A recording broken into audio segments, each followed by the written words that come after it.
Kung Fu, or Kung Fu, means mastery through practice. But is one life enough to know Kung Fu? In Sifu, we wanted players to experience training and self-improvement.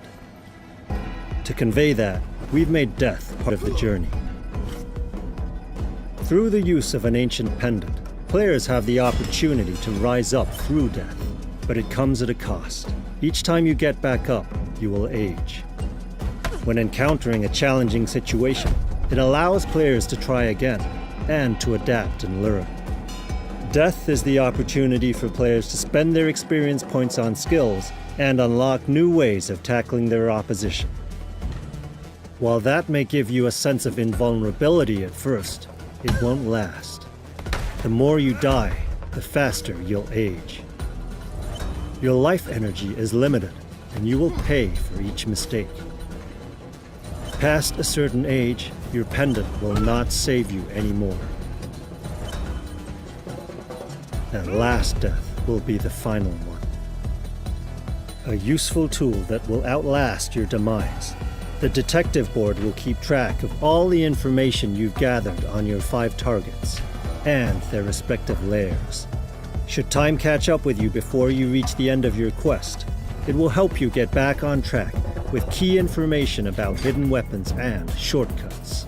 It will help you achieve your revenge, but it won't replace training and practice. Do you have what it takes to know Kung Fu? In Sifu, you will need to quickly learn how to defend yourself. With the right timing, you can parry incoming blows, allowing you to stop your enemies and counterattack, or to throw them away in any direction. Some strikes will be too strong to block or deflect, and you will need to evade the blows. You can lean and duck to avoid high attacks, and jump to avoid low hits. Your best defense remains to strike first, with a panel of attacks and techniques with different properties, such as pushbacks, knockdowns, or stuns.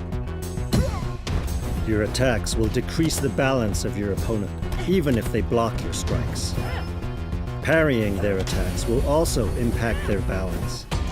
Once you have broken the guard of your opponents, you can finish them off with a powerful takedown. On the other hand, your enemy's attacks will also impact your own balance.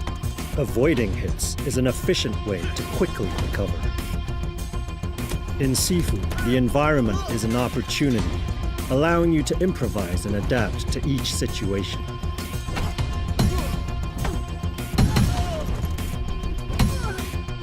Create space to avoid being surrounded. Use everything at your disposal to prevail. Furniture, makeshift weapons, or anything that your enemies bring to the fight.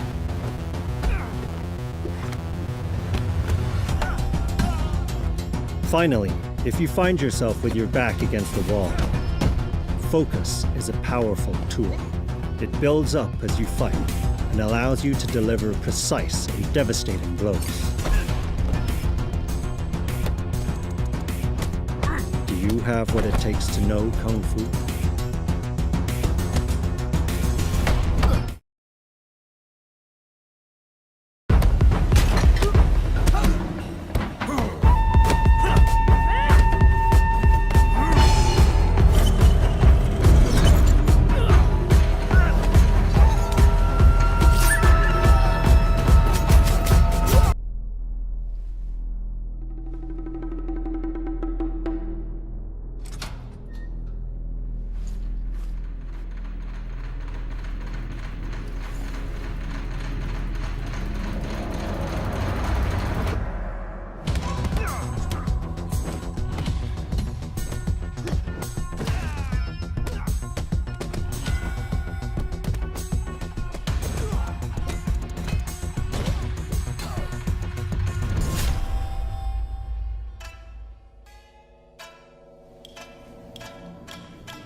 Pak-mei has explosiveness that corresponds exactly to what I wanted for this story of revenge.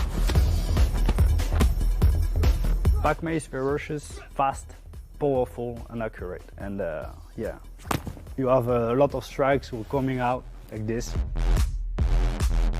The player will create the choreography. It depends only on them to make a beautiful situation.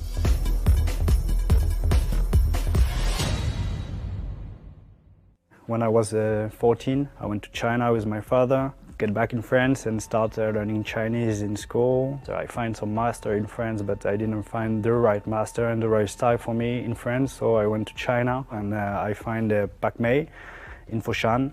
And I start learning with this clan. The right master is Lao Wei-san. I wanted to be better and start to be one of the best. One day I became master myself. Most of Kung Fu we see, it is like what Jet Li is doing. It's like opera Kung Fu. No one fight like this in real life. It's amazing, but this is not authentic. And I was searching for something real. So the idea was to have the best of both worlds, credibility, the expertise of Benjamin in terms of movement, in terms of real combat, and on our side, our knowledge about combat design. For me, it was natural to integrate Benjamin's Pak-mei into our game, to use his moves as an inspiration for our main character's animation. I bring some specifics in the mechanics of the gameplay, the interaction with other NPC. I create a movement of 3 weapons for the main character, the baseball bat, machete, and the staff you will see is Pak-mei from Foshan.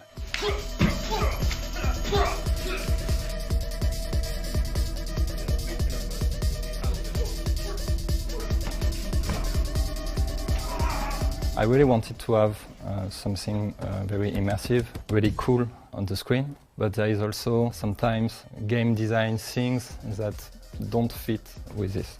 Should I do the thing that will be better for the game design, or the thing that will be better for the stuff on the screen, or for the feeling in the game? Basically, we take the data from the capture and we post-animate it.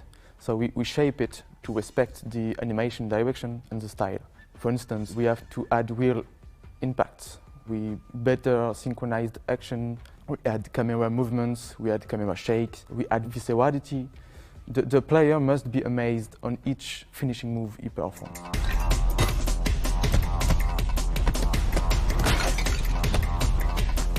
Some move we changed a little bit because it was making sense when we were doing like this, like a stab. Yesterday we do a stabbing technique and I needed to finish the NPC with a stabbing technique, and at the end I thought, oh no, it will be good to just cut the throat. And I just changed the technique like this because in the action it was feeling more like this.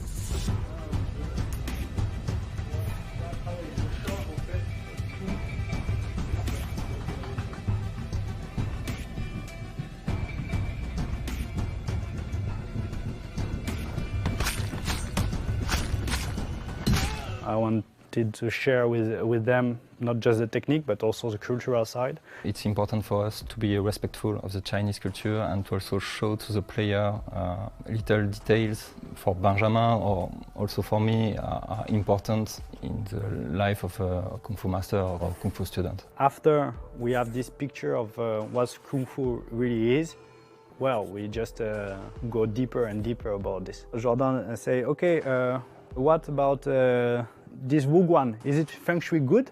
Say, what? You really want me to check this? And say, of course. So I start checking the Wuguan design. Okay, this door cannot be here, this kind of stuff. This is great that they go deeper like this. In our game, we don't want to depict the main character as invincible.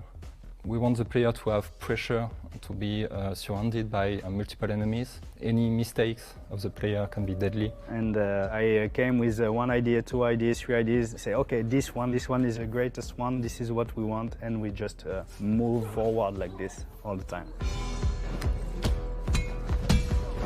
Actually, there are I don't know, maybe 160 moves only for the main characters. Each move was designed for a particular situation. It needs to be effective. It needs to be credible and it needs to be beautiful. The player can, I don't know, just rushing and evade, but he can also kill all of them with style. That idea is the art of Sifu.